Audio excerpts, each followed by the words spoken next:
This weekend, Andy's gaming on ice, Ryan is putting his collection on ice, and we get out of the car on the Game Boy.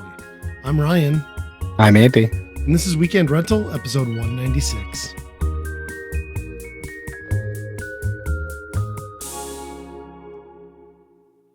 Hello, everyone, and welcome back to another episode. Andy, how are you doing? Pretty good. Yeah? Hanging in there. As best as can be expected in Yes. current days.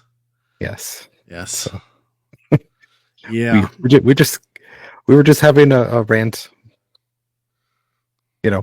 as you do about current times, but try to get as much of it out as we can before, because this is a happy distraction from the dumpster fire that surrounds a lot of living in this current climate. So, but yeah, well, how you been since we last recorded? pretty good. I guess I can go into one thing that we had an event. Yeah, I'm curious on this. Pretty much the coldest weekend of the year. It was chilly. Dove down to about 20 degrees below zero that night. So was really bad for this type of thing. But we had a LAN party on the ice. So we brought quite a few different little portable fish houses. My nephew has a very large one. You know those like big clam hexagonal ones? Yep. He has one that it's like two of those attached to each other. Which those are mostly like, well, I mean, you can do whatever you want with them, but isn't like most of the purpose so you can also spearfish with those if you wanted to? I think so. Yeah, I don't know what the deal is with them, but yeah, they're rather large. And this one it's basically two of them connected to each other. Okay. It still folds up into the biggest bag you've ever seen in your life. Right. And it's like 4 guys need to carry the thing, but I don't know how portable it is at that point. Yeah. But technically, it's one of those. And we set up 8 tables in there and brought PCs. Some of them even brought like our computer towers out there with monitors and a whole bunch of stuff. We played computer games on the ice, and the whole time we're just thinking, the one day I want the DNR officer to come. Just one day to be witness like, this. Yeah, come in here and see what we're doing. He'd probably think it was like a highly organized like meth lab out on ice, and you'd all be just detained and like, I got to bring in somebody else. I'm just here for the fish. Yep, that's awesome. So, and you just did like a Wi-Fi like network, hotspotted it, everything ran fine. Well, we tried to do a hotspot. We kind of had internet, but it was a little spotty, and I don't know if the networking got messed up between like the phone and the router that we had and stuff like that. So there was ones that had to go out to the internet or whatever, just didn't seem like they worked. Sure. So what basically we ended up with is playing Age of Mythology, a game from like 2003 that you could rely on because it's just straight LAN. It's just like, sure, here's connecting right to the things, right? So we played that, and man, I forgot how much I love that game. Okay. Those old games were, real-time strategy. Did you catch any fish while you were doing this too? Nope. We didn't even try. And no one was fishing? Nope. Not even. No one drilled a hole? Nope. No holes, no nothing. Then what's the point of inserting yourself into the tundra? Yeah, that was a very valid question, I think, considering how cold it was and we had to take this thing down at nighttime. Oh God, I thought there was at least another purpose other than just because you can. But no, it's we were green eggs and hamming it a little bit, I think, out there. Wow. Well, you at least had some beer, I would hope. Yep. Okay. Well, that's almost fishing then. Anyway, ice fishing. Ice fishing is like 70% beer and 30% fishing, I feel. Right. They need to like modernize ice fishing a little bit. How so? Like you're not allowed to use like any electronics. like the most technical thing that you can do is a tip up, right? Sure. I mean, I want something that notifies me. I want a text message or a push notification on my phone that there's a fish on the line, you know? I'm sure you can do like a proximity sensor or like something on a tip up that would also do that. I, I think they make them for other states. It's illegal in Minnesota to Oh, have any really? type of that. Huh. Maybe in North Dakota, I don't know. That there's probably something that's like that. But Yeah, I know those rules can get weird. So that's interesting though. That they wouldn't even just allow that. right, I mean, it's the same thing. It's just like whether I'm Looking out the window to see if a flag's in the air or you get a text. Yeah, what's the right, difference, right? right, It's exactly, probably more humane for the fish if you did have the like Wi-Fi and or like notification system. right. Yep. Because I mean, God, it would be so easy. Really, you could just like put an AirPod on there and just like, oh, did it move? Like from Yep. the location I just tracked it. Yeah. Yeah. There's a lot of laws about. I guess we have to make it fair for the fish. Yeah. But they allow you to use multiple rods in the winter, which I think is strange. And in the summer, you can't do that. Hmm. So in Minnesota, but I think in North Dakota, I can have at least, I think I can have two in the water. I don't know. I probably shouldn't like get myself in trouble. I haven't had a North Dakota license in about 7 years though. So, Yeah.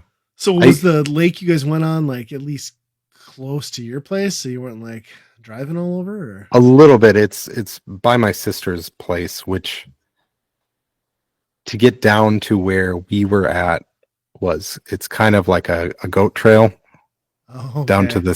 this other person's beach where they have. So obviously it's like not plowed or anything like that.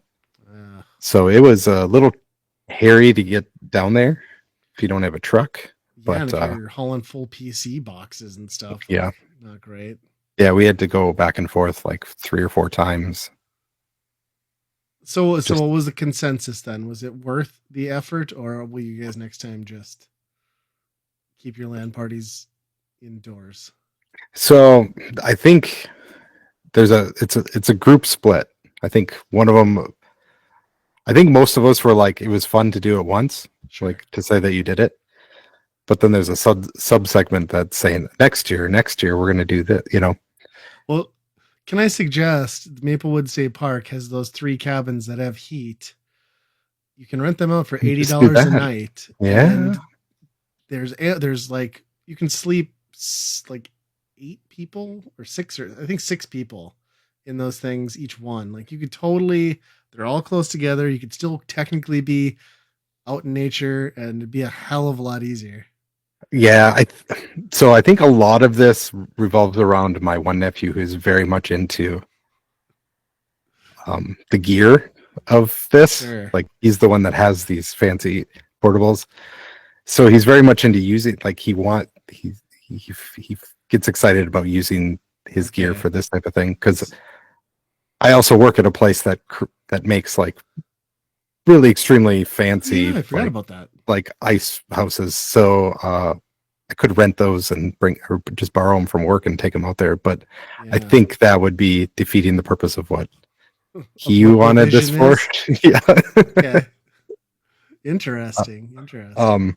I will say next year for sure. What they put it up early in the morning, and then we all took it down at night, and it's like a 2-hour job to get everything Oh, set I'm up. sure.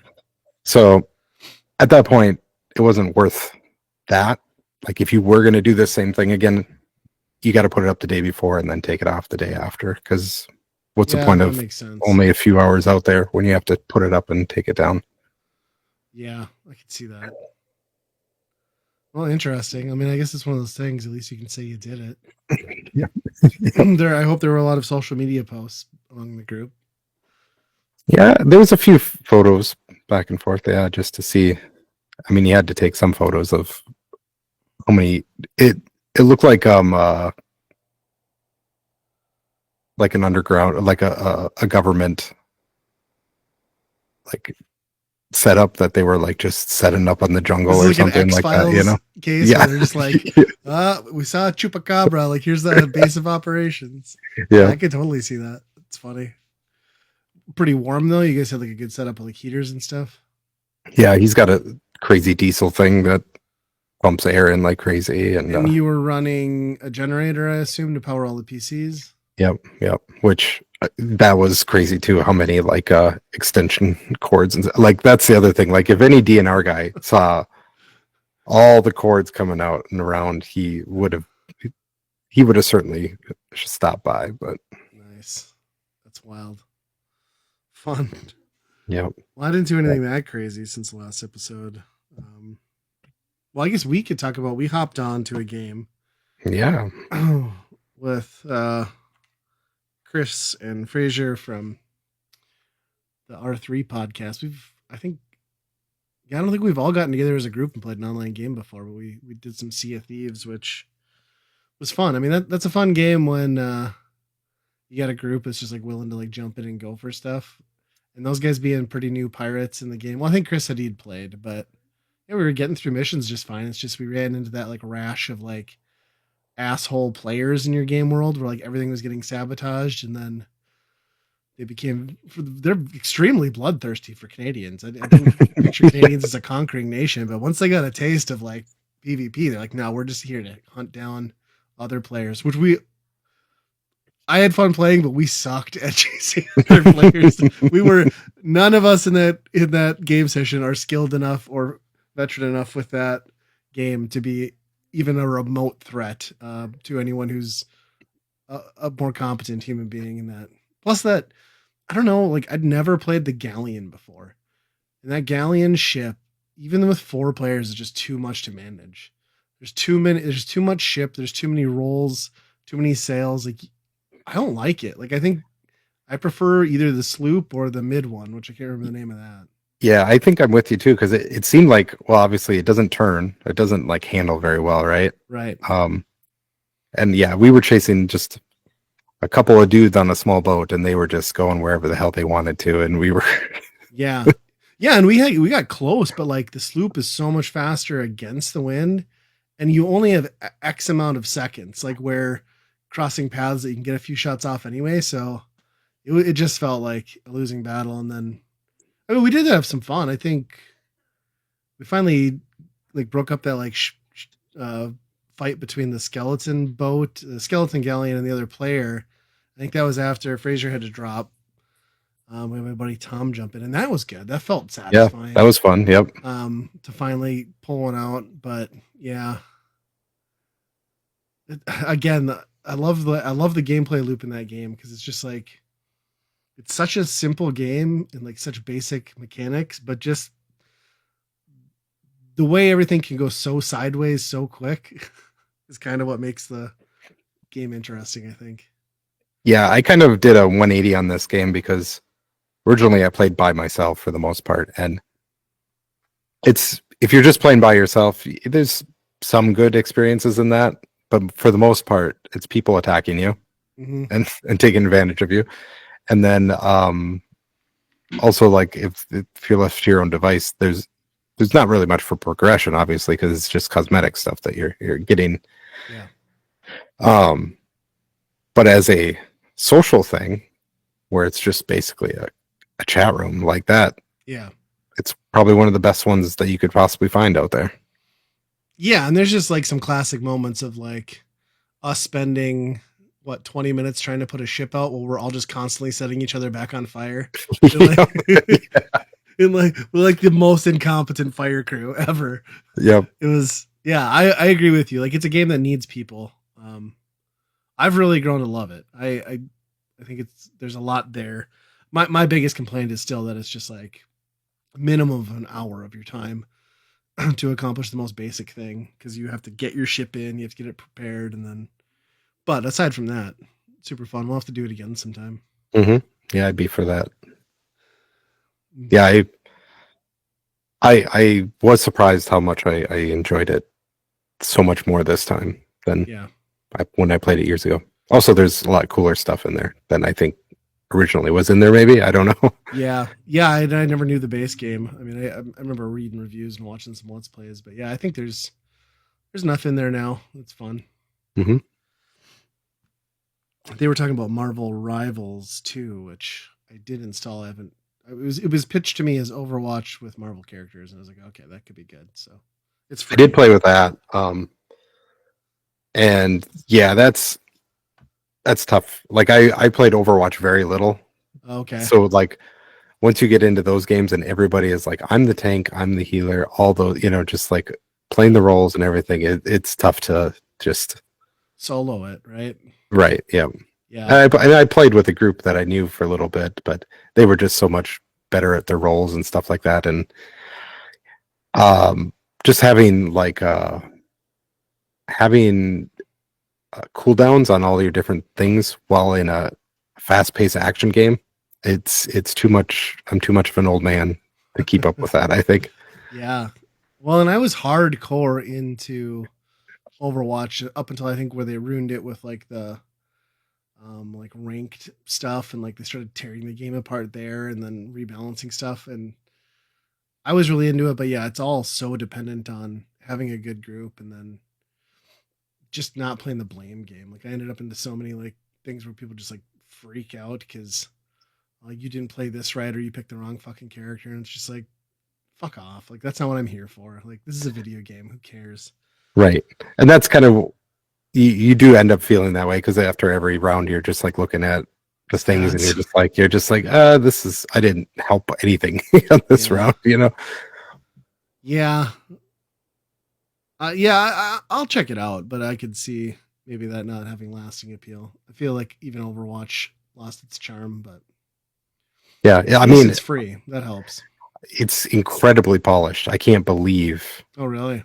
how polished and like the menus, everything looks so good, and yeah. I saw like because it doesn't show any gameplay like in the overview trailer when I was installing it, but like it was showing character models and stuff, and it seemed like they just like straight like lifted like, oh, this is how the female body is shaped, like straight from Overwatch, like like I know they adapted them onto like Marvel characters, but it was like, oh, I see who that is, like that's May, like that's your Tracer, like I get it. Yeah, yeah, be interesting. Yeah, I'd play with that. Yeah, again. I mean, the price is right? Yeah. Well, we might as well talk about it. It's old news now because it happened, like we said, when we recorded right after, 2 days after. Nintendo finally announced the Switch 2 with the most anticlimactic, zero info confirmation that the mock-ups we'd seen from third-party like accessory companies was exactly right. It was like just the biggest whatevs, and I think to me it felt like they did it completely out of necessity because it just had been so reliably leaked to such a large extent that I don't think they were ready. I think they just got something out there to make it official.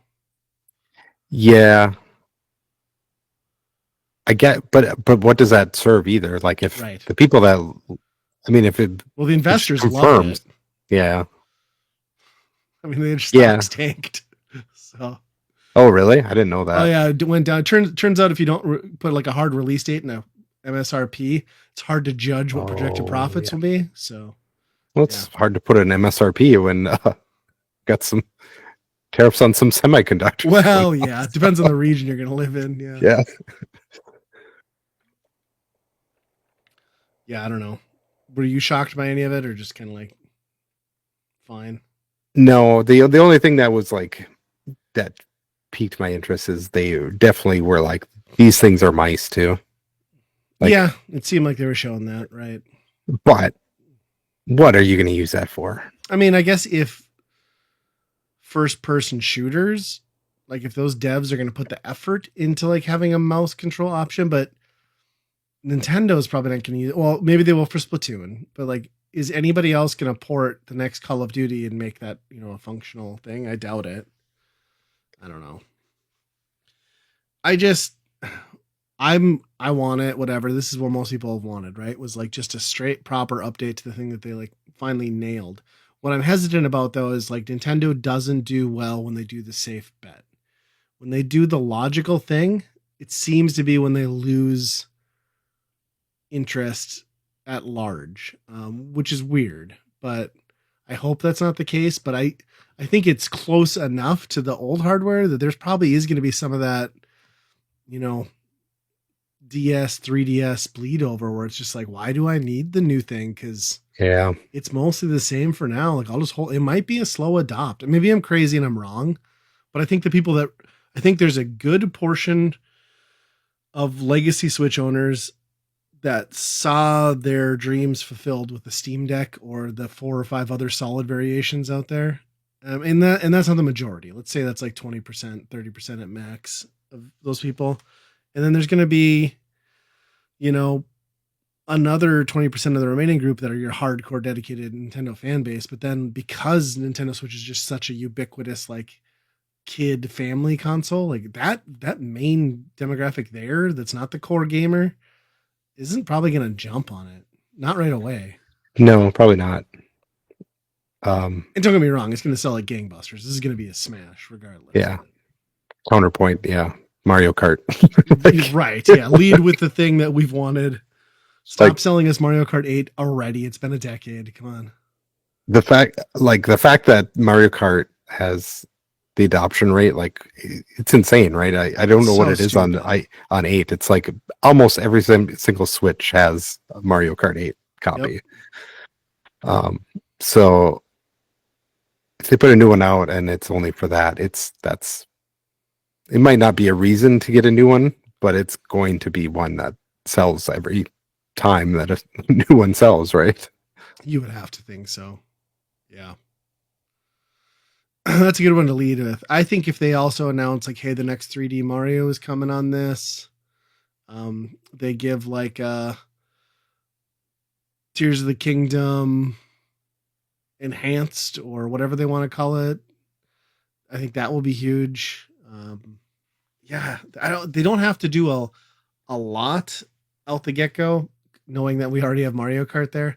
Let's assume that's at launch though, too. We're probably making some assumptions. Hopefully they don't have like a drought, but you would have to assume one or two, right? Metroid, right? Has to be around there, I would imagine. You'd think they'd hold that release date until it's day and date on both, I'm sure. Yeah.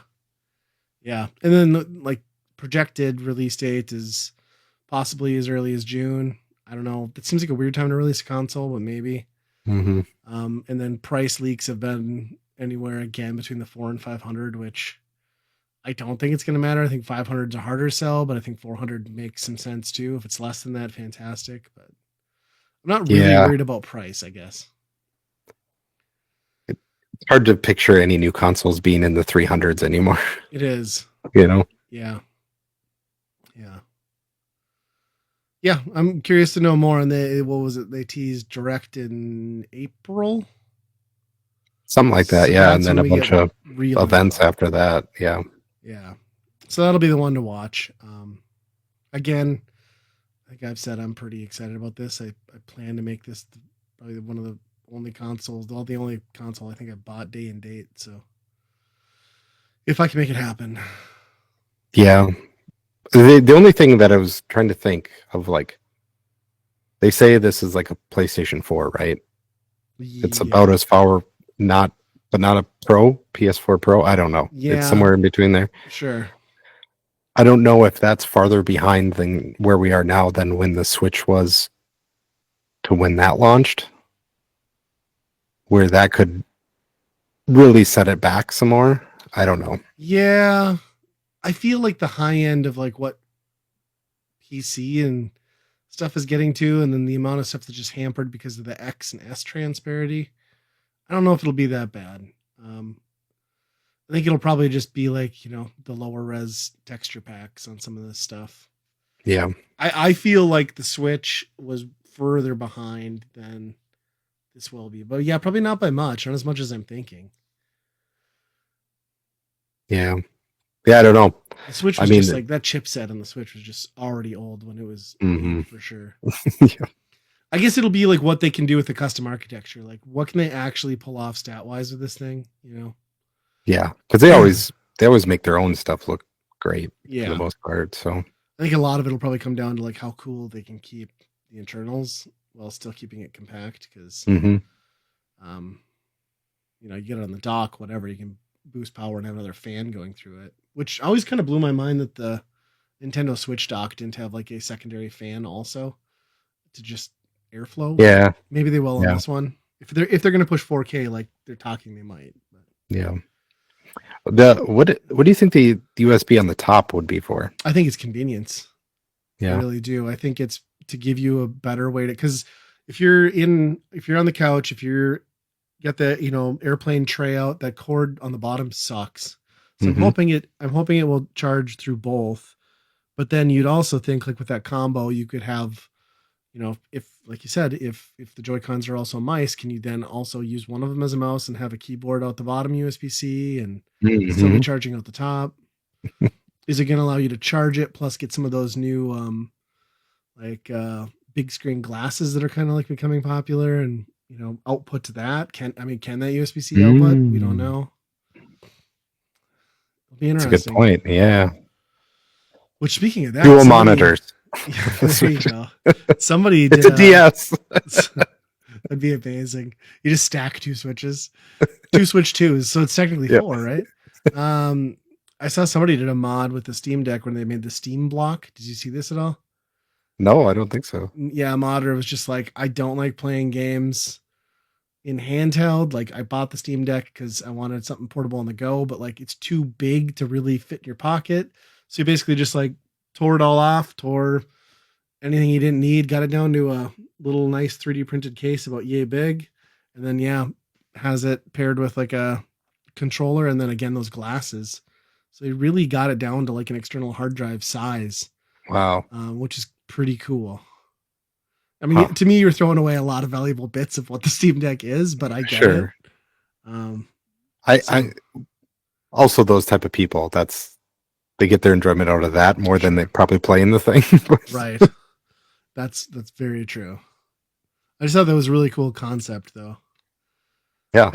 And it's kind of actually what I wanted out of Nintendo with the Switch original for a long time. I was like, just give me the box. Like, just give me a thing that sits under the TV. What are we doing? Yeah.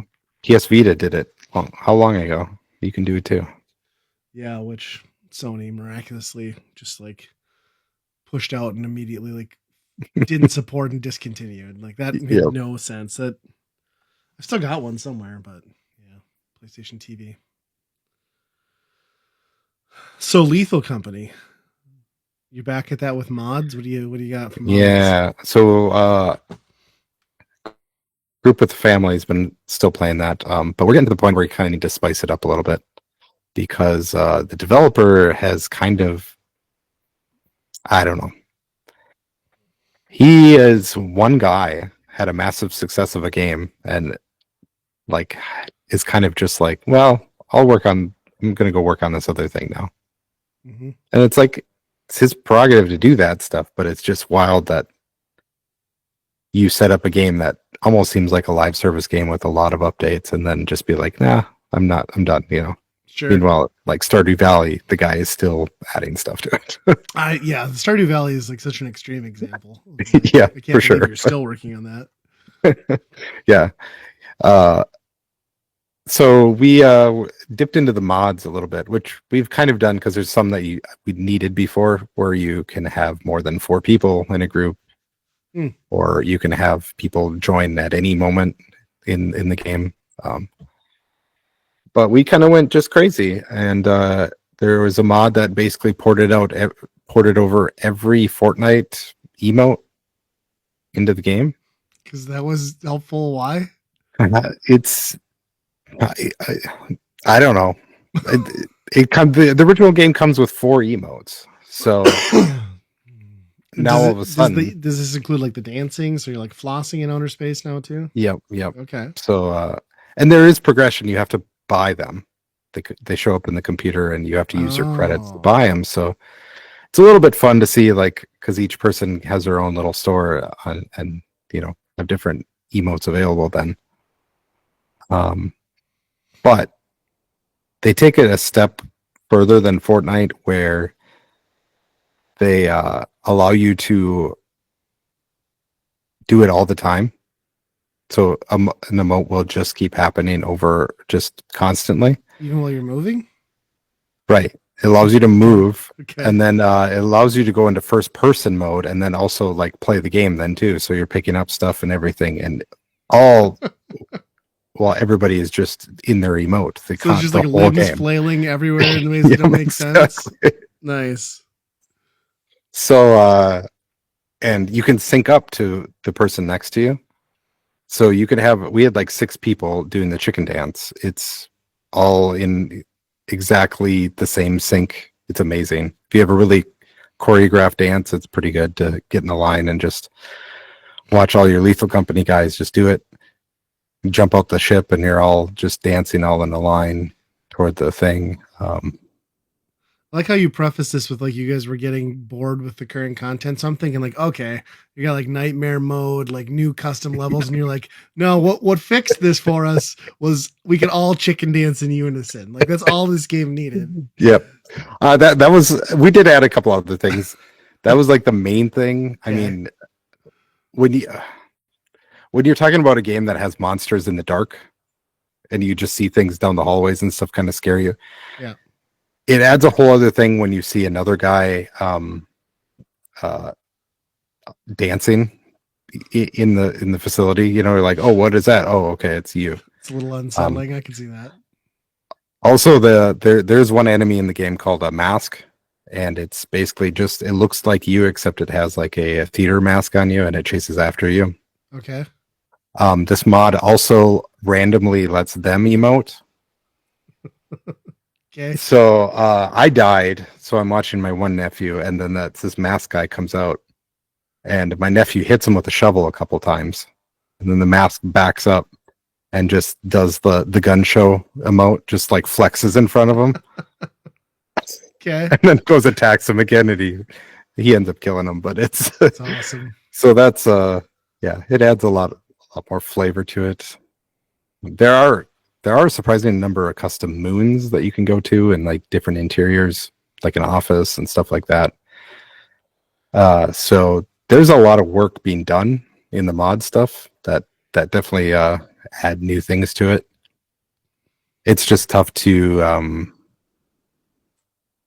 commit to those or really like learn them if you don't know if they're going to stay that way, or you know what I mean. Right. Yeah, and then you end up with a state of the game where you can't even boot the thing up because like your mods become so unstable and you've stacked so many that now. Right. Yeah. Well, I mean, I guess if he's not going to work on it, at least it's still popular enough that there are people willing to do that. So yep. It's when that starts to fall off that it becomes a problem. We had one mod that we put in that monsters come out of vents. So usually if you hear a vent open, you know that a monster spawned, basically. Okay. It's just a mod that anytime that vent opens, it makes the Scooby-Doo like whee sound. And it's terrifying because it the audio processing in that game, you know, it does some echoing and stuff like that. It's a little terrifying, but that's awesome. That almost reminds me of like the Halo confetti head mod. Like I think you put that on like Championship Edition, where you, like if you got headshots, it like exploded confetti and was like, yay! It would like throw you off every time you heard it. Yeah. It's good stuff. Yeah, I mean, that's the type of, you know, it's just good, clean fun, right? I don't know about you, man. LAN parties on ice and chicken dances. Like, going down some weird rabbit holes.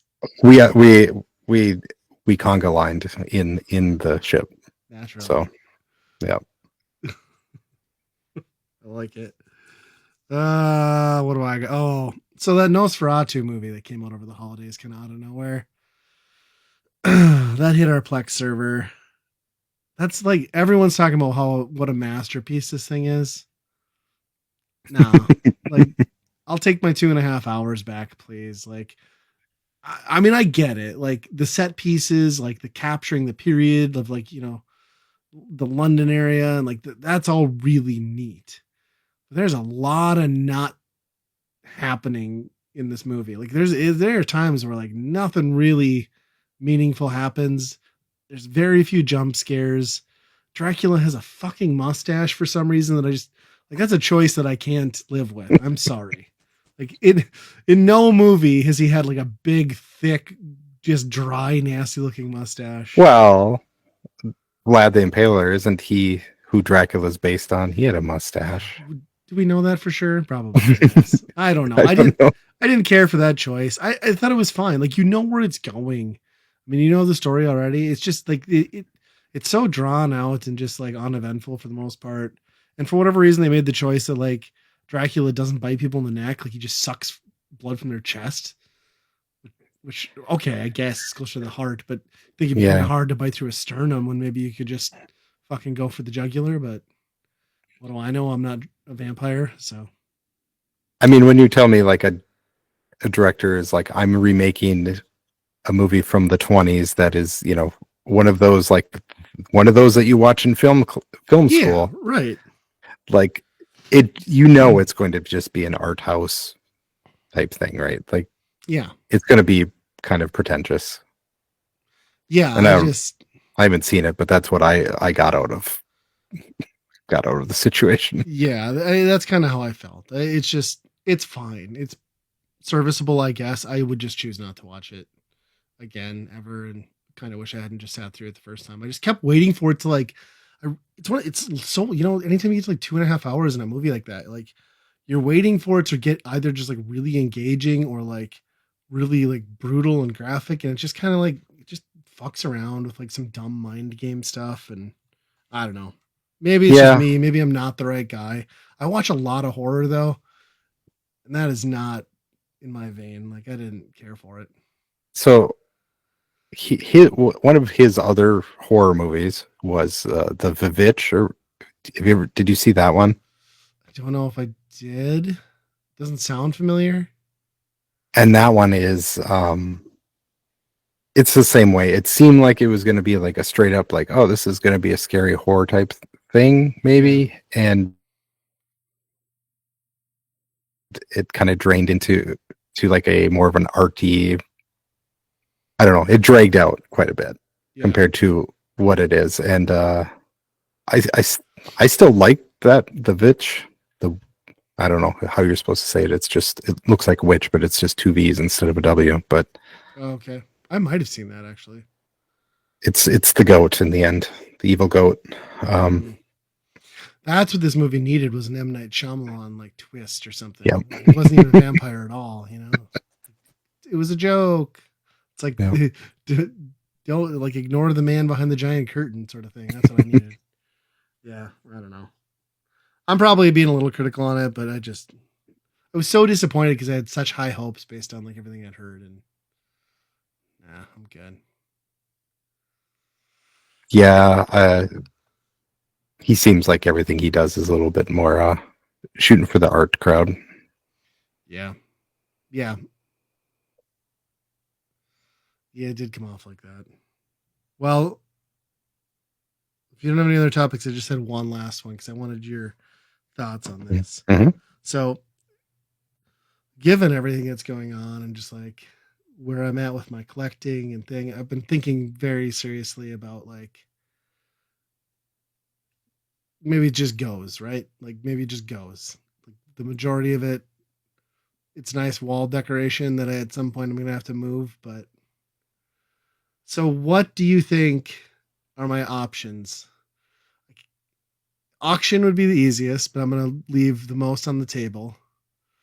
eBay, online, probably the highest profitability, also most work and easiest to cheese, right? Like I'm inevitably going to lose a certain percentage of like stuff to fraudulent buyers. Yeah.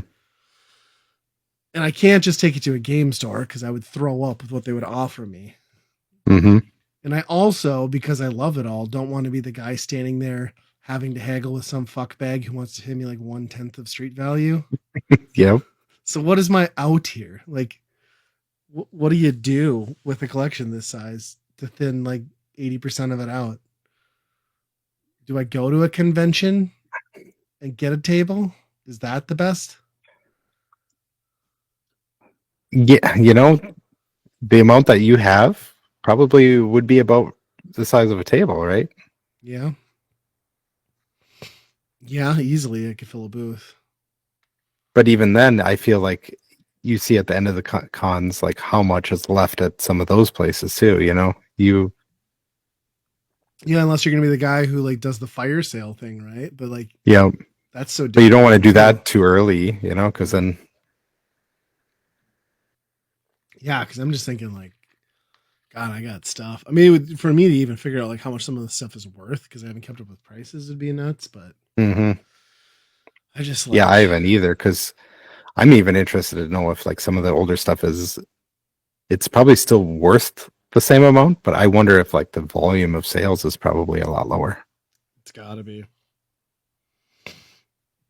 Yeah, I don't know. I just like the more I just keep thinking about it and like it used to be I had it, the whole point was to have it set up down here so that I had everything convenient, could pop it in, and I would like 4 nights a week. I'd be down playing a retro game or hmm working through a title, but that's been 5 years since that's been the case.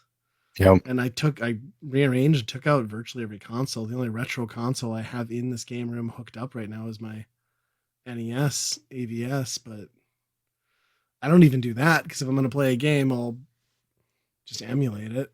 Yep. So it's all a ticking time bomb, right? Like eventually some of it's going to go bad. Maybe some of the prices will go up, but I kind of got past that hump where it was like, well, I'm doing it because this is a preservation thing. Like, I'm not anymore. Like, there are people that are doing Yeah. it better than me. They don't need me to do it, and I don't know Yeah. that I need.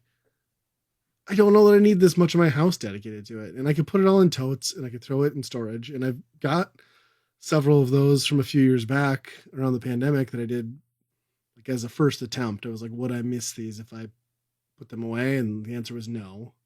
And I sold a chunk of that, but not nearly enough to make any substantial headway. So I don't know.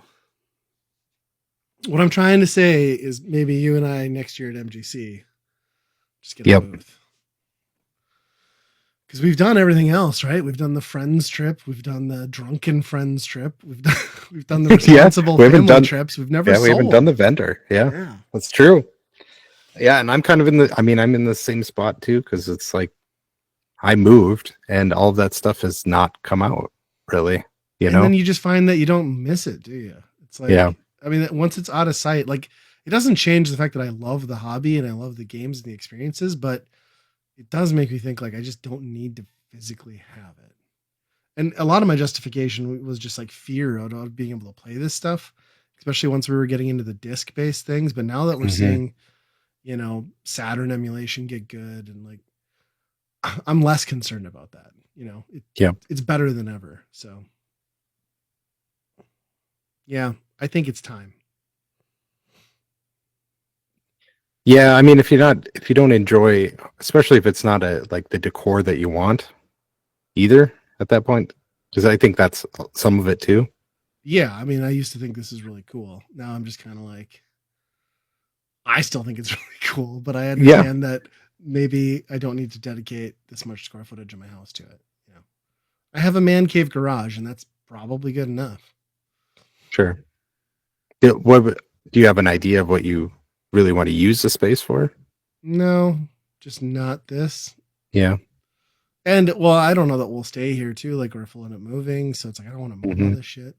I just think like I might as well get my cash out of it, move it while people are still buying some of this stuff because we're probably not too far away from where like NES is how Atari was for us when we were hunting, 13 years hmm ago. Nobody's gonna want it. Like, Yeah. it's too old. Yeah. I mean, and there is a whole generation of people that are just grew up on digital stuff, and it's having the game doesn't mean anything either. Yeah. Even me, I mean, it's been on Game Pass for how many years now? I just feel like I've gone kind of gone down that road a little bit where a game's a game, I guess. I guess I won't be able to play it in 40 years maybe, but Right. will I want to? Maybe. I don't know. Yeah, and that's just me just like finding that I don't have the time or the drive to go back to this stuff. Like I'd rather like go do something else with my limited time, or if I'm gonna, a lot some of it too when the kids were younger, like it was a way to engage the whole family and like play through some of this. But like my kids are getting older and have their own opinions and their own things that they like, and those are the things they want to do. Like, so I'm gonna spend time doing those things versus trying to convince him to play 30-year-old games with me in the basement. So, Yep. and that's And just the reality of it. and a lot of the joy was in collecting this stuff too. And it once it got to the point where you couldn't collect it, well, Yeah. Yeah, that's true. Yeah. Once after the pandemic, it was just like never the same. yeah. So yeah, I think that might be something we could do. And if we do a joint booth, it's less painful because then I don't have to be haggling over the stuff I'm attached to. You can just like step in for me and be like, yes, I will take $20 for that. Yeah. We'll see. I've talked about it a few times, but I feel like I'm just closer than ever to being like I can move on and still be happy. And we'll Yeah. have to I mean, do. I've never really had there's certain parts of my collection that I kept, that I wanted this and this kept, Yeah. but a large portion of it was just kind of whatever I had. If somebody wanted to buy it, it was gone. So mine's not Yeah. that curated either. So it's kind of like, well, it's not even my collection. It's what I ended Yeah. up with. That's true because you did the whole like resell thing for so long before it was like the thing to do. Even you got in on Hmm. it like at the right time. Yeah. Yeah, that's true. Yeah, you've always kind of had that different vibe to a lot of it because like even like when we would go out hunting together, like you didn't care if it was like something I wanted. It was like, oh, whatever. Like just gonna sell it eventually anyway. So Yeah. you buy it. Yeah. Yeah. The only thing I'm concerned about is what the fuck do I do with Amiibo?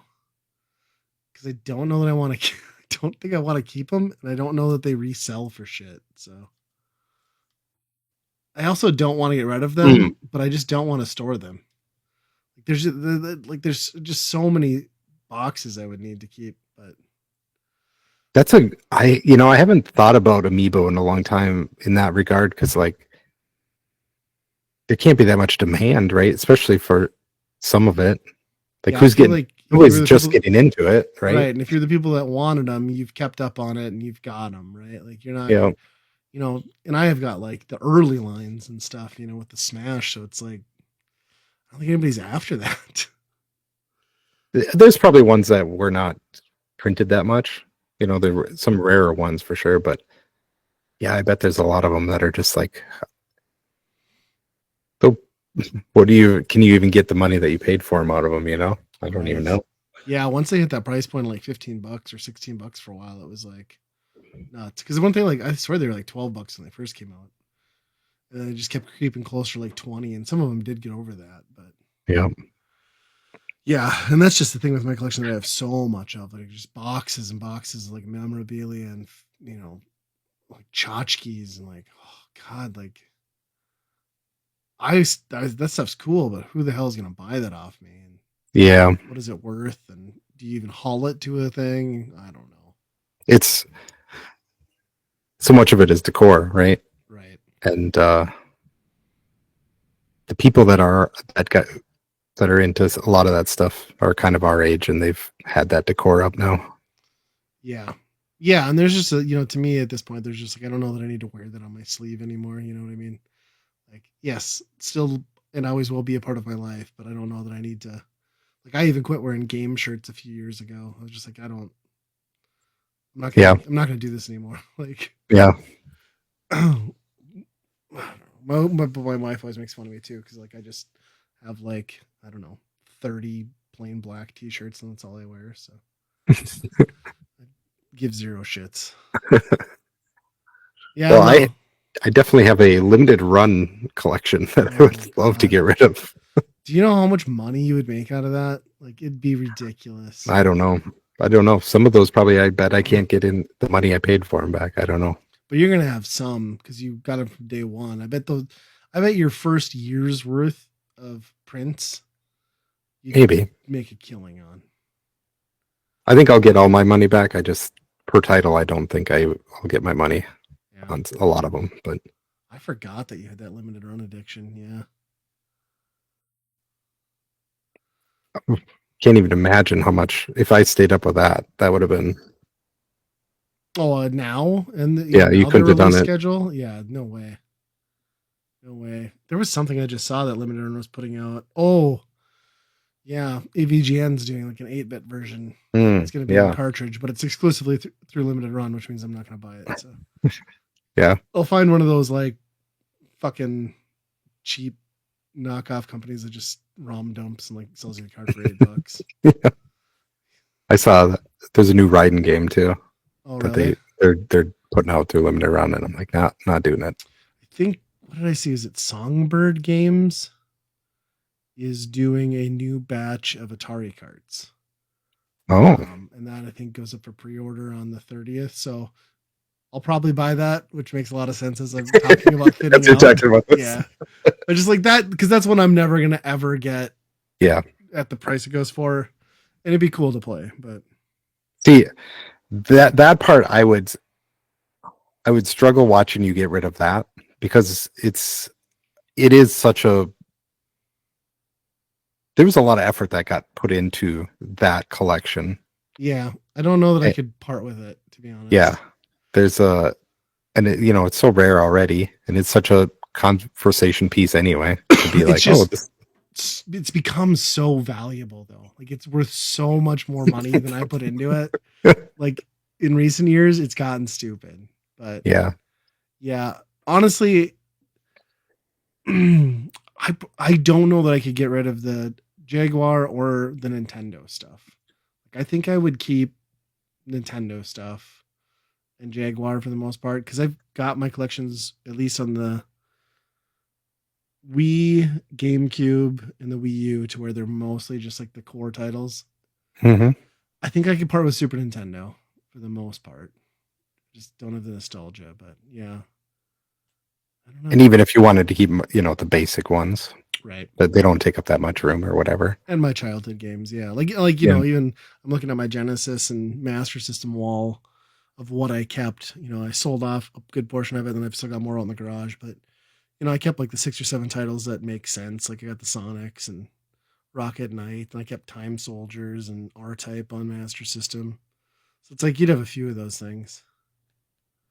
Ouch. Turbo Graphics I always struggle with too, because I just love it so much. But again, worth infinite. I mean, I got that stuff for so little. Mm-hmm. Like, it emulates so well. I have the Analog Duo. Like, I could really just be set with like an upgraded flash card. So yep. Yeah, we'll see. It might be time. All good things, right? Like I can't keep these things, because that was the other thing too, is like, well, eventually I'll just like play these as I have time once my kids are out, and like I'll be retired playing video games. I'm like, I'm not gonna do that. Like I'm gonna go outside. Like it'll be okay. Yeah. And by that time comes, what is a video game, at that point too? I don't know. Yeah. So maybe I'll talk again, but I think next year for MGC maybe, and I don't know how expensive this would get. We do know somebody who hosts a game like exchange in Toronto. So good road trip. Yep. What would screw us though was the exchange rate.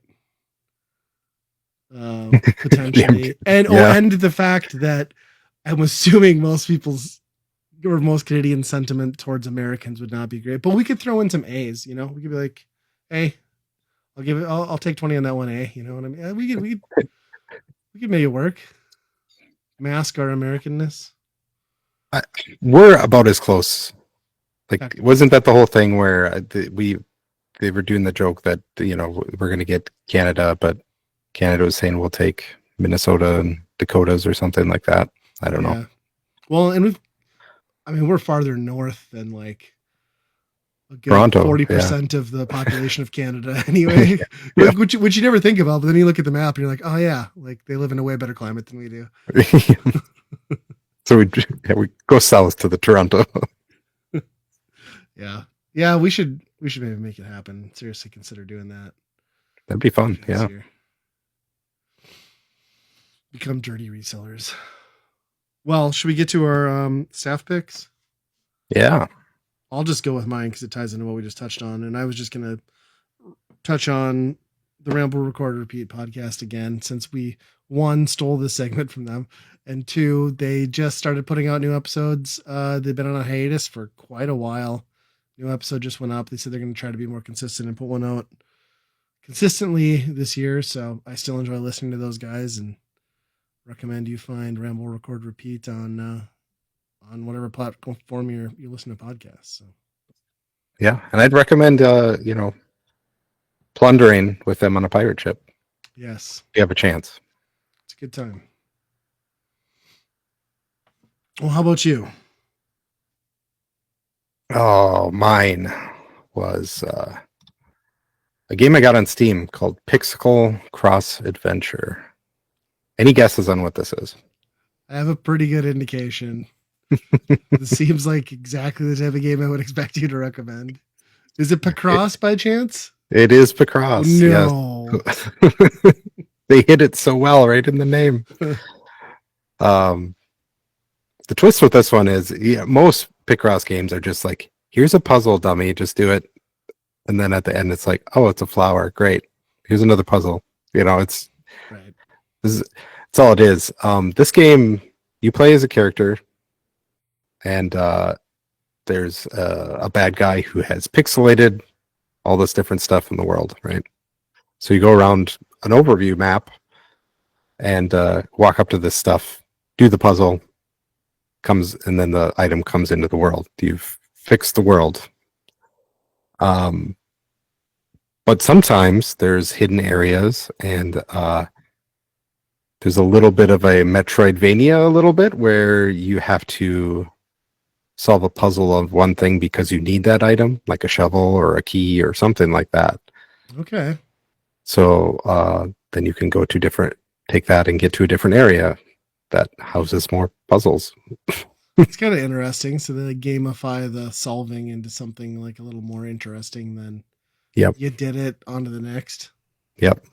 And there's some decent humor in it because the characters talk to each other and talk about what they're doing and stuff. So yeah, I recommend it. I think I bought it for like $2 or something like that on Steam. So it's not that expensive. I don't think it was a game that was really widely even known about. It's just one of something an indie guy put out. So yeah, if you're into Picross. And who isn't? Yeah, exactly. I'm not you're the only person I know that plays Picross. What I'm trying to find is 3D Picross. They put that out on 3DS, and then they never did another one again. And you don't have a copy of this? I do have. I do have a copy of that. You want to find somebody else who's aped that idea? Yeah, who's done that exact thing. And I haven't found it yet. But so the regular 2D Picross will have to do in the meantime. I think there's a Namco one now. Oh, really? Yeah, so you're once you're done there with like video game sprites of Namco games. I haven't played that one yet, but makes sense. Celebrate your heritage and crank out a cheap shovelware game. Yep. That has to be you could probably do an AI thing like that. Just make tell Chat GPT to make a Picross game that has a flower that's 10 by 10 or something, Is there pervy Picross out there where like it's just like nudes and like stuff? I don't know. To me, it seems like there's got to be like a Japanese version of that where there's just like, but I mean, they've blurred out like the genitals and stuff because it's Japan. But it'd be like a pinup girl or something. Yeah. Well, the thing is, I think the biggest one I've done is probably like 20 by 20 pixels. Yeah. So like it's only so detailed. A lot of times you're like done. You're done with the puzzle and you're like, I don't know what it is, and then they fill it with color and tell you what it is. It's like, sure. If you say so, that's what it is. Yeah, that's true. I didn't think about that. So, I'm sure there are ones that are like that. They're just probably not all that detailed to really get you going. They're more the Atari ones. Yeah. Custer's Revenge type thing. Yeah, beat him and eat him. Yep. All right. Well, let's move on to the weekend rental. So the weekend rental, of course, is a game we pick for a given system each episode. Andy and I will play it, and we'll give our opinions as to whether we would buy, rent, or burn that game. By burn, we do mean light it on fire. We have gone with the Game Boy Color game this time. That is Blaster Master Enemy Below. And this falls into that I really didn't know this sort of existed category because that window of Game Boy Color just was not, it didn't align with where I was as a gamer and the age and a lot of the stuff, like just, I missed it. Well, and especially that, like, Blast. Is that the second one? No, there's Blaster Master 2 on Oh yeah, they did make a Genesis. second one. I think there is a Blaster Master like straight Game Boy one too, isn't there? Or am I crazy? Yeah, that sounds right. So they did. I guess they did keep consistent releases of it. Yeah, and this would have had to have been fairly close to about the time that there was a PlayStation one as well. Mm-hmm. Yeah. This feels exactly like what the next iteration of the Game Boy was like really popular for, the Game Boy Advance, where it was Nintendo really understood, and like a lot of those developers, not even Nintendo, third party understood that this was about revisiting nostalgia and cleaning it up and having a better way to play it. Because Blaster Master Enemy Within lifts the majority of its assets from the NES game. It changes, some layout and stuff, but a lot of the enemies, a lot of, it's all very familiar. I should say. Yep. I'm trying to remember. Was it scaled the same? This is much tighter. Yeah. Okay, You're definitely more zoomed in because of that limited screen. Yep. So you suffer a little bit like we did with Donkey Kong Land, where it's just some of the game is avoiding how close you are in the hit detection of certain things. Yes. And there's a lot of maze-like qualities in this game too, where zooming in like that does it no favors to really give you a sense of where you're at. Yeah, it's a lot of like jumping in holes and hoping for the best, to be honest. Yeah. Yeah. Beyond the, at this point, I can't give it the wow factor of getting out of the vehicle like it did, the NES. That was the wow factor. Yep. This one, it's a little, you can't really give it that anymore. That's more of an expectation at that point. Yep. And I don't know what it was. Maybe it was just the mood that it was. Like this game did not land for me at all. I think the maze, once you go through the door as the guy and you're on the on foot sections, I really, really struggled to figure out where to go. A lot of the enemies were very annoying in there. Yeah, and that was a carryover from the base game, but I think like the zoom in really made it much more compounded. Right. And then it was like we got to the end after three of these things and be like, oh, okay, now backtrack all the way back to your car, which is just that part. It's just bad game design. Just have a warp back or something. Nobody wants to do that part. I really got frustrated early on too, because for the life of me, I couldn't figure out what button combination was going to let me get into doors until I realized it was holding down. Mm-hmm. Which, why would I guess I should have tried that, but I went back and forth thinking I couldn't get through the first like on foot segment probably 4 times before I hit the right thing and popped in there. And then I was just immediately furious that I'd wasted the previous 40 minutes. Yeah, exactly. I think I did that on accident. Yeah. Basically, me too. Because, I went through that. I got out, walked by that door that looked like it was half open, and I sat there for a good 2 minutes trying to figure out how to get in there. And then you go somewhere else, and there's nothing around other than another locked door. Right. So I'm like, it has to be what it is. Reach. Right. Yeah. Yeah, I'm glad you said that, because I felt almost guilty not immediately like being in the groove with this game, because it doesn't do anything fundamentally wrong. Like it is the game, right? It's like the Blaster Master that we loved from the NES for the most part, but yeah, I found myself more annoyed with it more often, and maybe it's just because I'm not into that style of gameplay, or maybe it's just the fact that there is just too much bullshit as far as like enemy patterns and I don't know. And the backtracking immediately, the backtracking felt like egregious off the get go. Like there wasn't a Yeah, clear, you look at something like how Blaster Master, like Zero, like the Zero series, like Blaster Master Zero, tons of exploring too, but like in logical ways. And there's an overview map. And this, you just mostly feel like you're lost in, and everything looks the same ish. So you're just not really sure what you're missing. yeah, and that's the part where I felt like maybe it's just I'm in the mood that it just didn't land because Yeah. I loved Zero. Like that was one of my when Mm-hmm. that came out on the Switch, that was one of the first things. I feel like it was pretty early days on Switch, and that was It was a amazing. fond memory of that game. Yeah. And so it felt like, how could I mean, that one wasn't all that different. So like, No. why does this one just not land with me? And I think a lot of it is the zoomed out part where, especially on the on foot parts, it's really tough to see Yeah. like which direction you're supposed to go. It's a lot of trial and error, and then you get to the end, and it's like, yeah, now go do that in reverse order. Like you're supposed to remember that. It's Right. like, oh, Right. Yeah. Yeah. And yeah, I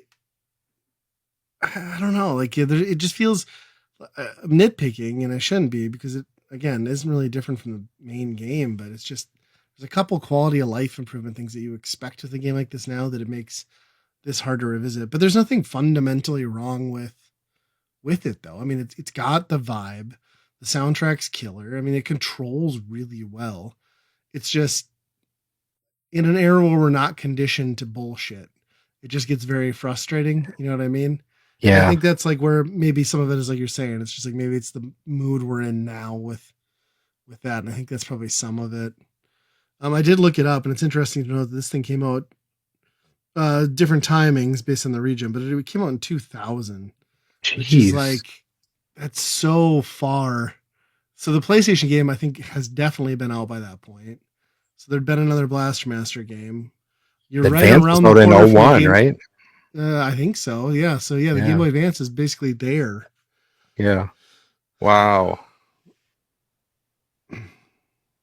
Yeah, and I think it suffers a lot because like you start off in the vehicle and you play it with that a while, and but there's no upgrade, there's no Right. like Right. The loop is no re, missing. no real pace to like progression or to anything with that vehicle. Yeah. And I think it gets you out of sync with it because it's just like, well, I did all this exploration with this thing, Yeah. basically died in some really shitty ways because some patterns are just awful in this game, but whatever. Yep. And I got nothing for it. So yeah, that was, and then the on foot section, and then it was like, well, the pacing on this, there was nothing that was rewarding for the Yeah. first like half hour of the game. Yeah. I think you're right. I think you nailed it. I think it did feel like you were just going through the motions for nothing. Yeah, that's a very good point. I mean, what would you? Obviously, we've got some pretty negative thoughts or gripes, but what would you give it that I think on the Byron Burn scale? I was thinking, before you said it came out in 2000, that really kind of put a damper on like what I was going to be like, this is a really, for me, I would, personally, I think it's a burn, but technically, I guess it would be a rent, but I think I have to go burn. I mean, this is Okay, even for 2000, this is not good, like a not good effort. You think about all those Game Boy Advance and even like the DX series on sure. all those updates, they were tremendous upgrades, and this just not a good version of that. I guess the music's the only thing that I could be like, yeah, that's pretty decent music, but even that got pretty repetitive. Sure. Sure. I can't I'm feeling what you're saying, but I can't bring myself to actually burn it because I think there's enough there that fundamentally captures the spirit, even though I wasn't in on it. So I'm gonna give it a rent. I think the funny thing is if you looked at review scores at the time, like this scored very well. People were very into this, but yeah, I don't know. There's it. It does the things. It looks like the things, but there's just something that I struggled with this iteration of this franchise, and it's some of the stuff we talked about, but then there's just some of it I just might just be a point in time thing. But I'll be generous and give it a rent. I probably will never play this again. But.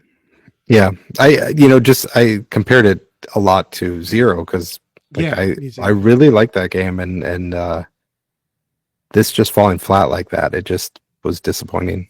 I thought, Zero had a lot more weapon upgrades and reward to it, progression. It seemed like So yeah, and I think that is a huge part. Once you mentioned that, just doesn't do a lot to justify and value your time with like giving you the incentive to keep going. Right. I can't imagine it's a very long game either. So I mean, if for how much I played, I guess I played a lot of like exploration because I was lost. I didn't know where the hell to go. But me too. Right. Yeah. I don't know. I'm disappointed. I thought this was going to be a better one, or at least hit better. But if we're wrong, let us know. I don't know. Yeah. Maybe we're crazy. Yeah. You can send all those negative comments to weekendrentalpodcast@gmail.com. There are people out there that will probably never say anything negative about Blaster Master, I think. Mm-hmm. Just because the first one was so mind-blowing and kind of underrated for its time, I think everything else maybe got a pass after that. Yeah, that could be. Because the other one, like the Genesis one is not good either. But good, no. Sometime we should check out the PlayStation one. I haven't done that. I don't know what that even is. Yeah. Is that a 2D one then too? I don't 3D. Know. It is, huh? Yeah, okay. Huh. Yeah, that might be interesting to check out. But again, he can get out of the car in a PlayStation game. Right. Yeah, no shit. Yeah. That's happened before. Yeah, we're also on Blue Sky. Yes. You can find us there. You could follow us on another platform that used to be called Twitter, but we've made the conscious decision to just move away from that. So I'm going to keep my profile and the Weekend Rental one out there. I'm not deleting anything, but I'm not going to be posting anymore. But I know we have some people who contact and message through there.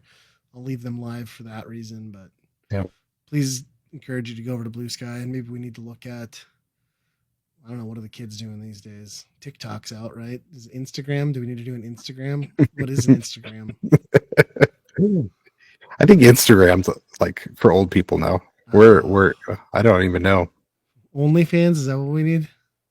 Well, yeah, but that's boy. Can we do something with OnlyFans and also sell your collection? Like, is there some sort of like money stream through there? Yeah, I like where you're headed. Breaking new ground on there. Yeah, like do completely nude like video game giveaways or something like that. It's definitely gonna work. This is gonna be genius. But yeah, Blue Sky. Go there if you haven't already. Or if you're not gonna go because you don't want to, I get it. But if you're on there, we're there. Follow us. I'll be posting stuff.